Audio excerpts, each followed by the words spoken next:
May it please the court, counsel. Your honors, at this time I would reserve 5 minutes for rebuttal. All right. Good morning, my name is Satyan Gandhi. I represent Susan May. We are here because the trial court incorrectly entered foreclosure judgment. We seek the reversal of the entry of foreclosure against Ms. May after a bench trial for 2 reasons. First, the Appellee PHH Mortgage did not prove that at the time it filed a complaint it had standing. Second, the Appellee did not prove that it complied with paragraph 22 of the mortgage. First, the Appellee did not provide evidence at trial that at the time it filed a complaint, it was in possession of the original note which contained the endorsements on it. 2 endorsements, one was a special endorsement to PHH. Now, this court has repeatedly stated in opinion after opinion that standing must be established as of the time of filing the complaint.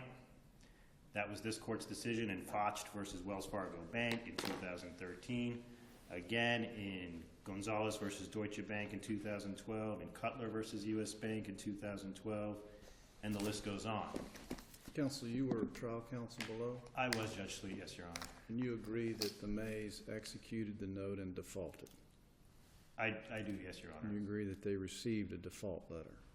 I agree that they received a default letter, yes, Your Honor. There's a response in the answer brief that you did not preserve the standing issue. How do you address that? Your Honor, we did preserve the standing issue. It was an issue that was tried by the court. It was also an issue that we raised in our answer alleging that the plaintiff was not the owner and the holder of the note. So that was not something that was waived by us at the trial court. And Mr. Burton was the only witness, the records custodian? That's correct, Your Honor. At trial, PHH had only one witness, which was Mr. Burton. His testimony, let me back up, Your Honors. What PHH did in this case was when they originally filed a complaint, they attached a copy of the note to the complaint, and that copy did not contain any endorsements. There was also a lost note count as well initially? That's correct, Your Honors, yes. And in fact, that is relevant because that is in... They don't hold it. That's exactly right. Thank you, Your Honor, yes. And as a result, they had to show that 8 months later when they filed the original note, which now contained 2 blank endorsements, and the place of these endorsements, this must be made clear. The note that was attached to the complaint, which was alleged to be lost, on the signature page with Ms. May's signature, it had nothing under it. It was blank. 8 months later, the version of the note that was filed now had these endorsements on it. So this wasn't a question of an allonge that wasn't attached, and when the note was found, now it was found to be attached. This is 2 different versions of the note. Well, by that argument, though, if they've lost the note, I think, memory serves me correctly, all you have to do in a lost count note is try to get the most reasonable facsimile of what you think you had. So are you arguing that they should have had the one with the endorsement then to prevail on that claim? That is correct, Your Honor. Let me clarify. What I'm arguing is that, and as this court has pointed out in its decisions, where a plaintiff files a lost note count and attaches a copy of the note without any endorsements or without an allonge, and it's not the original letter. You have to do more. They have to do more, and what they had to do in this case was at trial present evidence that that note was in PHH's possession with the endorsements on it at the time it filed the complaint. According to the pleadings and what the record reflected as of the time of filing the complaint, the version of the note PHH had in its possession did not have those endorsements. And Mr. Burton's testimony at trial, the only witness for PHH, was to the effect that he was shown the note, he was asked about the endorsement, and he said 5 words about it. It's endorsed in blank from. Nothing else. There was no further testimony elicited from Mr. Burton as to PHH having the note in its possession prior to the complaint being filed. Just like a records custodian. That's correct, Your Honor. And on that point, there were no records that were admitted or no business records that were admitted that spoke to when PHH acquired the note. There was no acquisition date admitted in evidence. Well, arguably, the appellee contends that it's the payment history. Well, that's correct, Your Honor, but the payment history is only evidence as to the fact that PHH had the right to collect the payments and was collecting the payments. And that might be evidence that they were collecting it prior to the filing of the complaint. But evidence as to when PHH became the servicer is not evidence as to when PHH became the owner. In fact, this court decided a case that's very similar in which there was further testimony elicited at court. And that's the case cited in my brief of Stone versus United Bank. And that's a second district court that was decided in 2013. That's where the witness went above and beyond, and leagues different testified versus Mr. Burton's testimony. Mr. Burton didn't testify that PHH owns the note it services, or it only services notes that it owns. The testimony of the witness in Stone was to that effect. She testified that we only service notes that we own all the notes that we service, and there was also further testimony. She had actually already been with the company that originated the note and was there from day one. Mr. Burton's testimony was in stark contrast. He was not aware of this file until years after the complaint was filed, and his only testimony was that it was endorsed in blank. He did not offer any testimony that PHH was actually owning the note at the same time he was servicing it. Maybe that's the case, but that evidence was not elicited at trial. And actually what they alleged in their complaint was that they are acting on behalf of the owner as the servicer. They do allege that they're the holder of the note, but they're also alleging that they're acting on behalf of the servicer, or excuse me, on the owner as the servicer. They're not alleging in their complaint that they are the owner. So there isn't enough evidence provided to show that they had standing at the time they filed the complaint.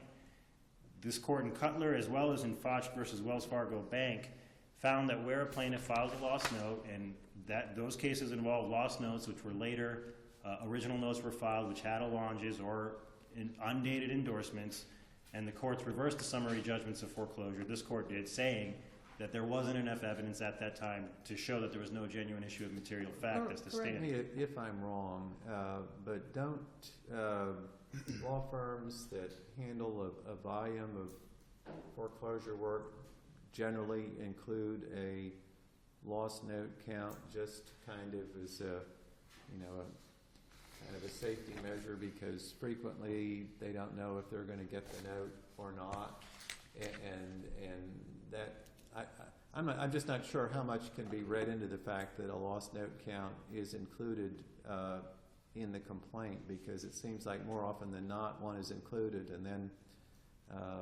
they have the note. Generally, in fact, Your Honor, you're right. In fact, I think it's more often that they file it as a lost note, and this is off the record, but I have spoken with counsel for plaintiffs, and they've told me multiple times that they are told just to file it as a lost note count, and then later they'll supplement it with the original note. If they have evidence that they had the original note prior to the filing of the complaint, that's fine. They're free to do that if they want to do that. But, and as this court certified in Foch, the problem is that this is a policy of sloppiness. It's a policy of just saying, we have the lost note, let's file it. Let's file the original note when we need to, but it's just easier to file this as a lost note count, so let's just do it like that. Did they drop the lost note count? They did drop the lost note count. So the allegations of the remaining count one is, we are the owner and holder of this note at this time. It is that they are the holder, but that doesn't excuse. The holder of this note with the rights of the owner. That's correct, Your Honor, but that doesn't excuse. And was Mr. Burton even asked that question? He was not, and it was the plaintiff's burden to elicit Does it. PHH own the note? He was asked. Was he asked when the note was endorsed? He was not. Is the endorsement dated? He was not asked those questions, Your Honor. Was he asked whether he had the rights of the servicer, or that he had the right to service? He was asked that, and the testimony was, and as admitted by the payment history. And I'm not here to argue that they didn't have the right to service the note. I don't recall him testifying that they had been servicing this note since 2005. I recall that being made an argument. That is correct, Your Honor. That was something that was raised by counsel for the plaintiff, but the testimony was very limited in this case. It was basically a matter of saying, yes, these are business records, and again, the statement about the fact that the note was endorsed in blank. But even though they dropped count one, that doesn't mean that all of a sudden, in fact, this court certified that question to the Supreme Court, whether they can obtain standing later or not. And my contention on that is, obviously there's a lot of foreclosures. We are arguably in a foreclosure crisis. This wouldn't be an issue of importance that would be certified if we were not. We are going to get through this foreclosure crisis. The courts, the lawyers, everybody, the homeowners, and the mortgage companies. It's important that we don't cut corners, and it's important that we preserve the law, and we don't compromise it, and we don't sacrifice it as we get through this. And we should not change the law on standing just to make it more efficient. Well, let me ask you about that question there. I hear you respond to Judge Sleet that you denied that they owned and held the note, but did you assert as an affirmative defense a lack of standing? We did not use those specific verbiage, Your Honor, but we did allege that they were not the owner and the holder of the note in our affirmative defenses. And do you think that's sufficient? Because they were at the time of trial, I do believe, ostensibly. I do believe that is sufficient, Your Honor, because their allegation was that they were acting on behalf of the owner and not that they actually were the owner, and they were on notice that we were attacking their status as the owner and the holder. And they're also aware from the case law from this court that they have to establish at trial or otherwise that they have proven standing at the time they filed a complaint. The form complaint for a suit on a note says as much. You have to allege you own and hold the note. That's correct. At the time you file. At the time you filed. And that was not alleged in the complaint either, Your Honor. What it was alleging is that they were acting on behalf of the owner as the servicer, and therefore they were the designated holder of the note. But according to their records, what they had on file did not have an endorsement on it. Whether they had the original note sitting there the whole time or not, that's not the facts we have here. The facts we have are that there was not that evidence. If I can move on to the second issue, the appellee did not prove that it would comply with the notice requirements of paragraph 22. Paragraph 22 states that the lender, prior to acceleration, must inform the borrower certain rights, including the right to assert in the foreclosure proceeding itself the non-existence of a default or any other defenses she has. So that's your contention. This letter says you have the right to reinstate this loan after acceleration pursuant to and subject to the provisions, limitations of the mortgage, and you have a right to bring a court action to assert the non-existence of a default or any other defense you may have to foreclose. So you're challenging the language of you have a right to bring a court action, which seems to put an onus on the borrower to bring an action. That's absolutely Well, correct. let's look at this thing as a whole, okay? Let's look at the letter as a whole. Does that not clearly notify you that you're in default, the amount of the default, that it could be accelerated if you don't pay it in 30 days, and there will be foreclosure proceedings if you don't, and then you can assert defenses? Isn't that generally what it says? Generally, yes, Your Honor, but Okay, generally why is isn't not, that enough? that's not enough because substantial compliance is not enough. In this court in Well, Consilient, is there any possible prejudice to Ms. May as a result of that? I mean, you were representing her, you raised multiple defenses, you weren't under the impression, I assume, that you had to file an independent action to contest the foreclosure. You knew that you could raise the defenses in this case, which you did very, very credibly. So And what's the prejudice? I agree, Your Honor, there is no prejudice, and in fact, obviously, Ms. May was able to defend this case, and she hired our firm, and we were able to defend against this, but that's not the point. The point is whether they actually complied with the very terms of a mortgage under which they are suing. Are you arguing substantial compliance, though, or strict compliance? I am arguing that the standard should be strict compliance, but I would also argue that this is not substantially And what compliant. case supports a strict Well, compliance Your Honor, the interpretation? courts have not actually, this court hasn't taken a position on this issue specifically. Specific compliance, or strict compliance versus substantial compliance. I know the appellee is going to point to case law that talks about statutory due process requiring strict compliance, whereas an act for recovery under a private contract calls for substantial compliance. But I don't think there's any compliance here. The best guidance is... Isn't the problem here, it looks like that they picked up the form that they use for states that have non-judicial foreclosure and sent the wrong notice, whereas in Florida we are limited to judicial foreclosures. I mean, that's really the only problem here, isn't it? That is the problem, Your Honor, but I would ask the court to look at it like this. What the appellee is asking you to do by adopting a substantial compliance standard and saying that this letter is fine is reinterpret the plain language of the contract, including the word shall, to say that substantially complying with the requirement of something that you shall do is sufficient. That's not the standard this court should adopt. It is much simpler for the appellee to simply, again, not be sloppy and see which state this letter needs to be sent by. Is it the Florida judicial state, or is it a Georgia or California non-judicial state? What is the requirement for this state? Where are we? It does not take that long. This is, again, this goes along the lines of not cutting corners to allow... Well, let's suppose that Ms. May was pro se and she could somehow establish that she didn't defend the proceeding because she thought that she had to file an independent action and she didn't have money for the filing fee or couldn't hire a lawyer or something like that. I mean, that might be different. I'm having a hard time seeing what the prejudice is and why substantial compliance isn't good enough in this particular case. Well, Your Honor, what happens is, if in your hypothetical, if Miss May were pro se, and she was initially, in fact, there was a default judgment entered against her, which we were able to set aside when she hired me. But let's say somebody else is pro se, they get this letter, they file a court action, and they don't respond to the complaint despite the summons or whatever happens in that sense, and then they come later and say, well, look, I filed a court action because that's what I was informed I had to do. And then she tries to argue that the default shouldn't have been entered and because she filed a court action. Well, because she didn't, because she actually hired an attorney and then actually defended it, the bank's off the hook. The appellee is off the hook. So really what we're telling the appellee in that case is, your letter is fine as long as they actually defend this case. But if they don't know any better to go hire an attorney and actually understand what this letter is telling you and that it's incorrect, then you're not in compliance. That's a contradictory position. That's basically saying, appellee, you're off the hook, or the banks, you're off the hook for not complying with your own requirements as long as this can be defended against. So in other words, And I'm assuming, though, she signed the mortgage? she did, yes. You're presumed to have read what you signed? That's correct, Your She Honor. knew what her rights were. She knew what her rights were, but that does not obviate the need for the appellee here to comply with its own requirements.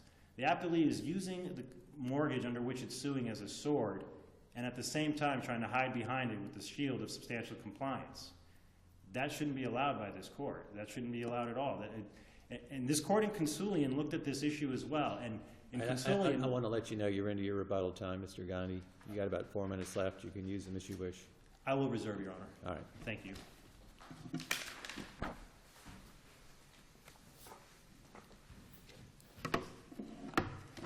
May it please the court, Roberta Cohn for the appellee, PHH Mortgage Corporation. Are you with Ronald Wolf and Associates? I have my own firm, and they've hired me specifically to do this oral argument for them. Did you file a notice of appearance? I with did, us? Your Honor. You did. All right. Would you like an extra copy? She did.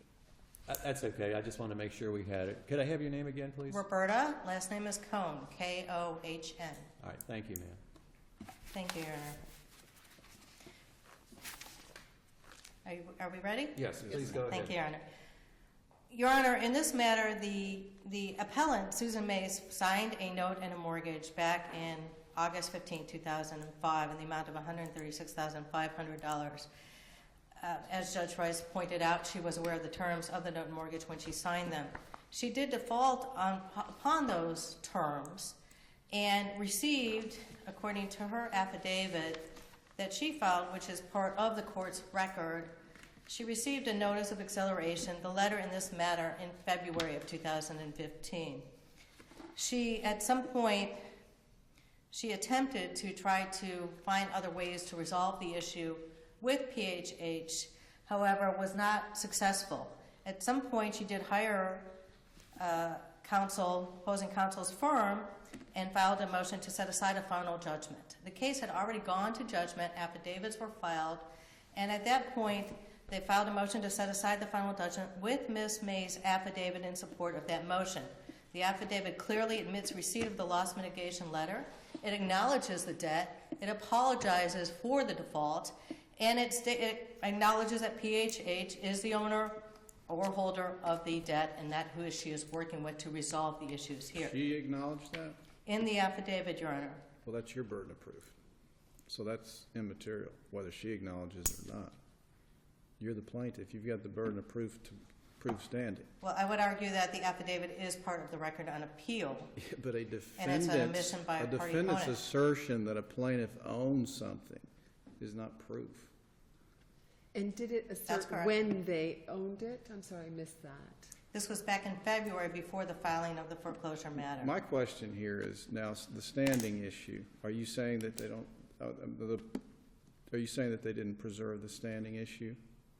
Yes, Your Honor, I haven't gotten there Because yet, but yes. there's a case on point that cites the Florida Supreme Court, a case out of this district that says you don't have to assert that as affirmative defense as long as the trial court is placed on notice, as long as the issue is raised in the trial court. And the issue was immediately raised at the motion for involuntary dismissal. So how do they not have standing? It's the Maynard case, 998 Southern 2nd, 1201. specifically, it does not necessarily require that standing be raised only by means of an affirmative defense. And it cites the Love case from the Florida Supreme Court. So, Yeah. let's get to standing. You called Mr. Burton, or your client called Mr. Burton. Mr. Burton wasn't listed on the witness list. He was just kind of dropped on the defense that day. They moved for a continuance. When asked when he reviewed the file a couple of days before trial. He wasn't even employed with Bank Atlantic. He was employed with PHH as a litigation specialist. There's only one full page of testimony about the note. You believe this is a copy of the original note? Yes, it is. Is it maintained in the normal course of business? Yes, it is. Is the policy and procedure PHH to maintain this document? Yes, that's it. He wasn't asked anything else about this note, whether they own it, whether they were in possession of the note at the time the complaint was filed in April of 2008. How did you prove standing? Well, first of all, Your Honor, I would agree that the transcript is very limited. It would be Very. nicer if further questioning, as was done in Stone, was Right. elicited of the witness. The There's no transcript's doubt. not limited, the testimony was limited.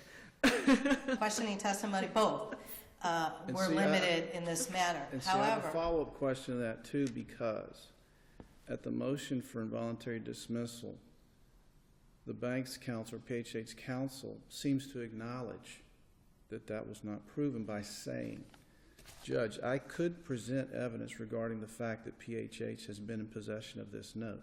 That was an argument. They didn't ask to reopen the case at all. It was argument. That's not evidence.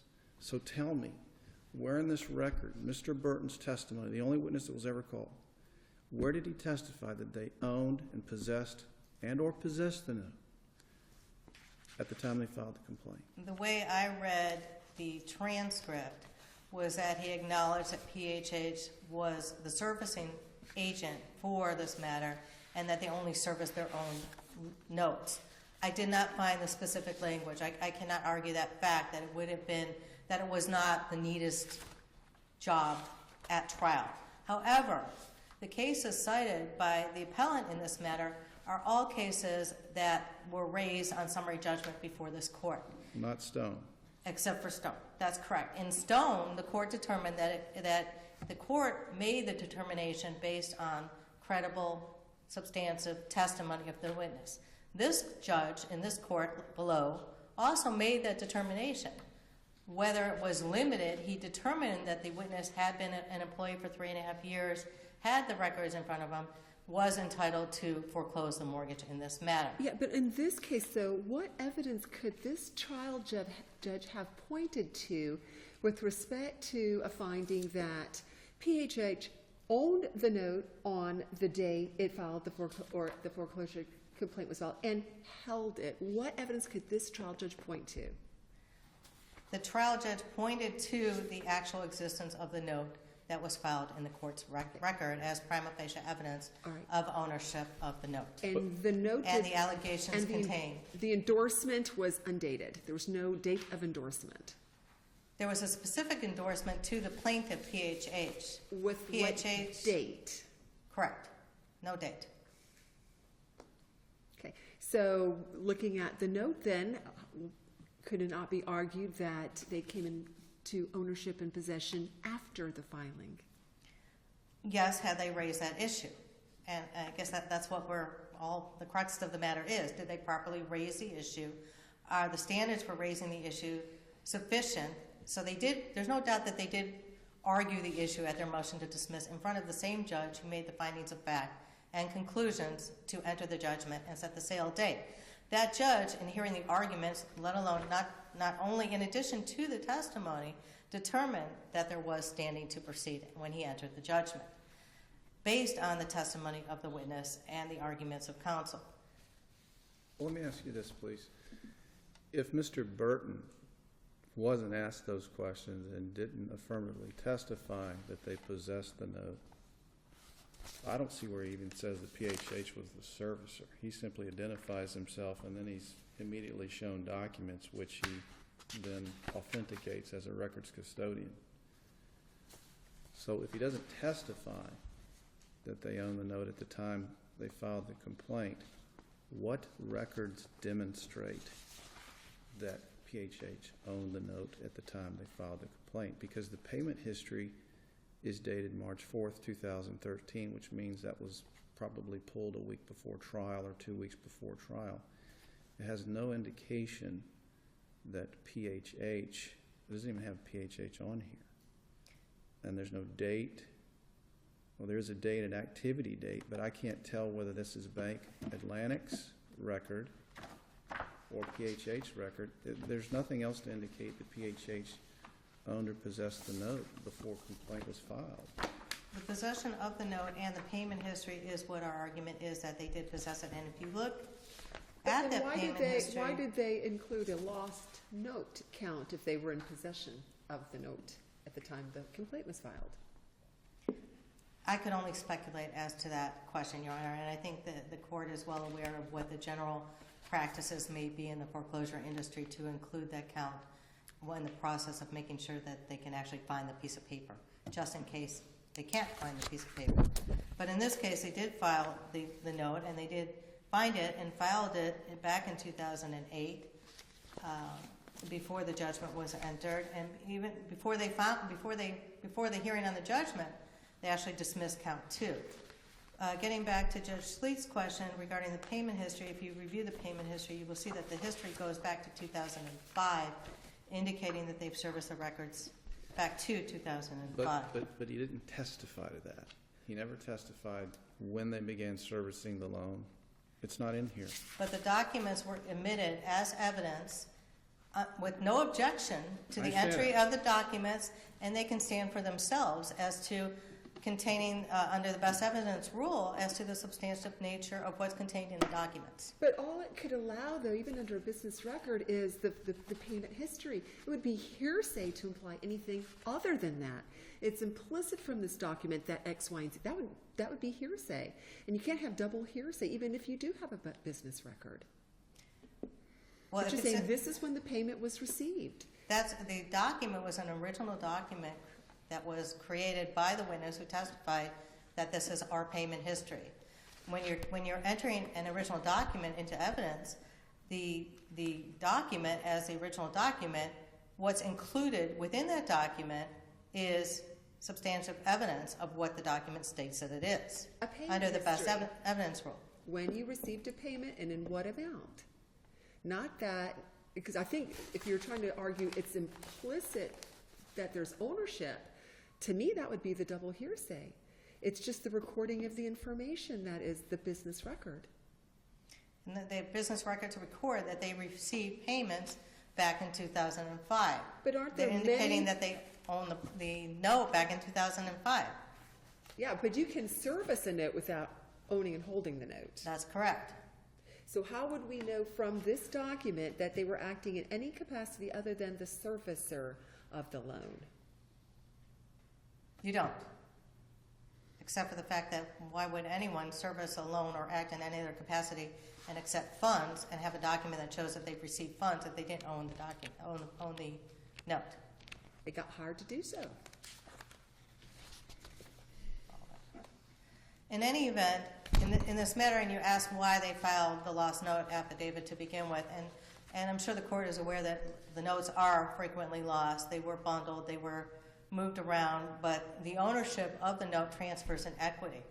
And so you can have ownership of the note without actually having the note at the time the complaint was filed, and then later locate it at some point in time, at which point in time was what happened in this case, and they dismissed the count. And I'm sure the court is aware of the third District Court of Appeals case where the note was actually lost in the court system. I know I'm aware because I argued it, but I'm going to point that one out because the note was actually lost somewhere in the courthouse or in the attorney's office, and nobody could determine the whereabouts, but it was sufficient to allege standing as to ownership of the note at that point in time. And that's the case of Rogers, Bank of New York Trust Company versus Rogers, 3rd District, 79 Southern 3rd, 108, January 18, 2012. Your Honor, are there more questions regarding standing, or would you like me to move on to the other argument? Well, all they had to do was ask Mr. Burton when he was handed the note with the endorsement that was filed December 3rd, 2008. When was this endorsed? When did PHH receive it? The endorsement was not, there was no There's no date on it, and I And totally, it's filed 7 months later. I agree that that's all that had to be done, and I will agree that it was not specifically stated. And in an ideal world, it's nice that we would have those specific questions and a specific answer. Unfortunately, in this situation, we don't have the specific question and the specific answer, and part of it, I can only surmise, is a result of the overwhelming nature of the foreclosures and the courts wanting to get these cases moving along. Yeah, but you know, the danger here is when you're dealing with a negotiable instrument, a note, pay to the order app. You could have, I mean, which was even more dangerous is the pay to the order blank without recourse. Whoever holds that, whether it is PHA, whoever holds that note has the right to sue on it. And so I think, would you not agree, a policy argument would be made that when you go to file a lawsuit to collect, you better own and hold, or make real struggle to try to hold the note, because again, these are negotiable instruments. I would agree. I agree with you that they're negotiable instruments, and I agree with you that that is a danger. However, there is no danger in this matter when that negotiable instrument was filed in the court's records back in 2008, 5 years before we had a trial in this matter.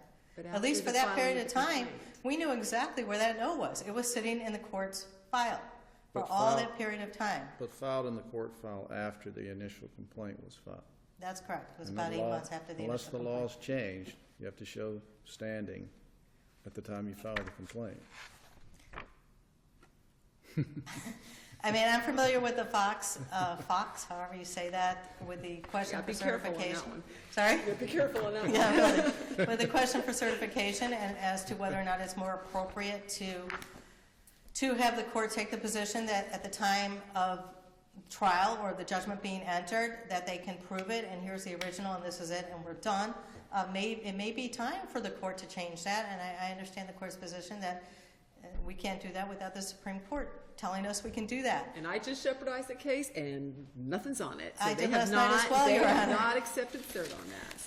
So. So, you know, I can understand that, and I'm aware of that position. However, I believe that because this went to trial and we have the testimony before a trier of fact of what he determined to be credible witness, regardless of the actual words that came out of the witness's mouth, I don't believe that that shows fundamental error, since the specific question wasn't asked and answered as we would have all liked it to have been. But Ms. Cohn, isn't still the trial court bound to make its decisions based on competent, substantial evidence in the record? Yes, ma'am, it is. Okay. You've got about 4 minutes left if you want to get to your other issue. Thank you, Your Honor. I would just like to point out on the other issue, which is the failure of the condition precedent pursuant to paragraph 22, that we did file the recent case, subsequent authority with the court of, let's see if I can pronounce this one. Sorry. Just give us the appellant's name. You'd probably be good on it. It's Busquet, U.S. Bank versus Busquet, B-U-S-Q-U-E-T. And it's a second district case. There it is. Case number 2D13280. And the opinion was just filed March 21st, 2014. It's very similar, exactly on point to the paragraph 22 argument. And what appellant is arguing is that not every I was dotted in regards to paragraph 22 in the acceleration letter that Judge Sleet pointed out. And I would like to point out that this particular case not only has the same paragraph 22 that we're arguing here, it goes on to discuss paragraph 19 of the mortgage, which gives the general requirements and needs in order to reinstate a loan pursuant to paragraph 22. And it's the same paragraph 19 as in the recent case. And in Busquet, the court determined that although there were a couple minor defects, there was no prejudice as to the mortgagor, and found that there was substantial compliance. It even used a substantial compliance allegation instead of a strict compliance. I would also point out that in our case, the omission or telling somebody that they have a right to bring a cause of action, whether it's in this case or not, and I agree, it could have been, the letter could have been generated based on the non-judicial states, or they could have been trying to find one that worked for both. But in any event, you can always bring an action within your action. That's why we have counterclaims. So I don't think that differentiating the issue of bringing a separate action or not based on the wording and with everything else being given, namely the date of default, the amount needed to cure, a date not less than 30 days within which to cure, and what will happen if you don't cure, namely that the loan will be accelerated pursuant to the terms of the mortgage, and telling the mortgagor that she had the right to reinstate pursuant to the mortgage and paragraph 22 and paragraph 19. And that's what this did. The mortgagor did have notice, and therefore that argument should not be allowed. It was also not raised by the defendant, and therefore is waived, which I believe you are very familiar with the waiver arguments. So unless you have any questions, Anecdotally, and obviously not a part of the record, I was doing foreclosures back in 1990. Paragraph 22 said the same thing that long ago. They have not changed those forms in a long time. and we're foreclosing some of those mortgages from way back then. All right, thank you, ma'am. Thank you. Mr. Gandy, you've got about 4 minutes left for rebuttal, sir. Thank you, Your Honor. I'll be brief.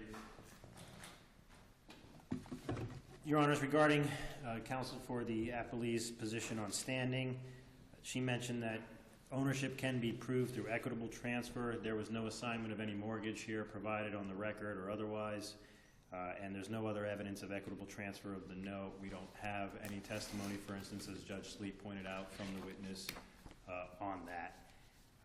Standing is also a de novo standard, and the trial court got it wrong when it came to standing, as obviously pointed out in my brief, and therefore I would ask this court to adopt that standard.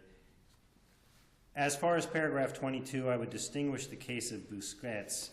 Busquets was a very narrow decision, and it was actually the homeowner summary judgment motion against the bank, and what the complaint was in a few areas was that the paragraph under the mortgage required that it say,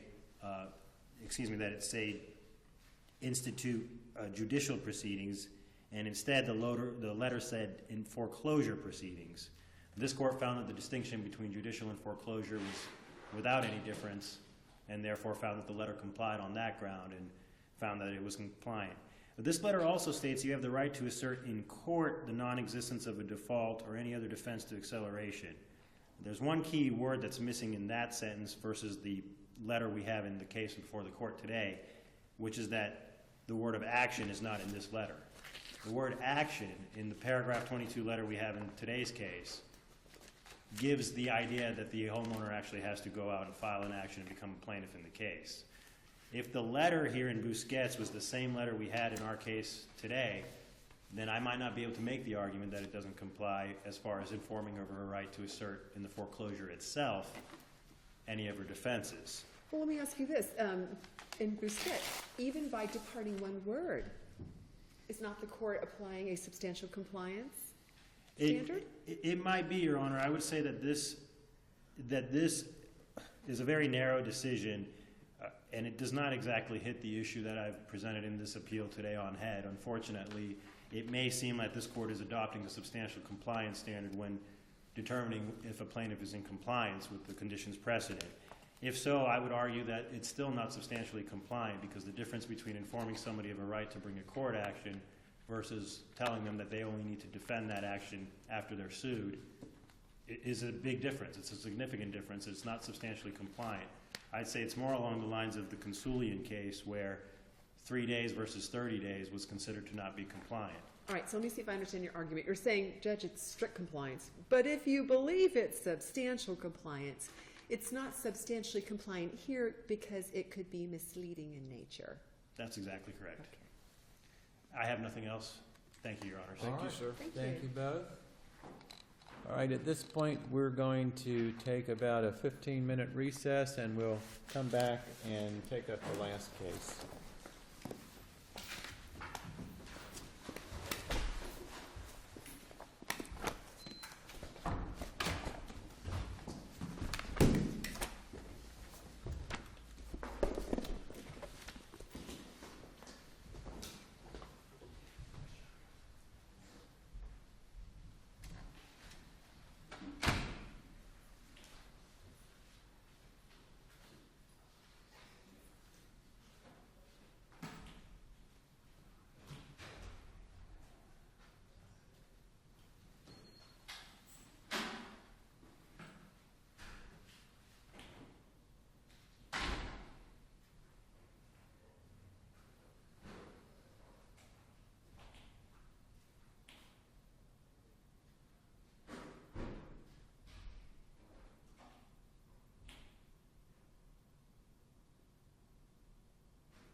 we'll take up the last case, which is Mann versus Unum Life Insurance Company of America.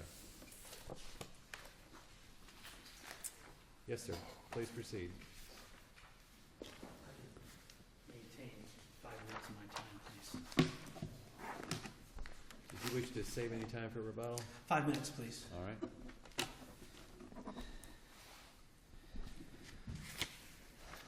Good morning. My name is Brian Warwick from the law firm of Varnell and Warwick in the Villages, Florida.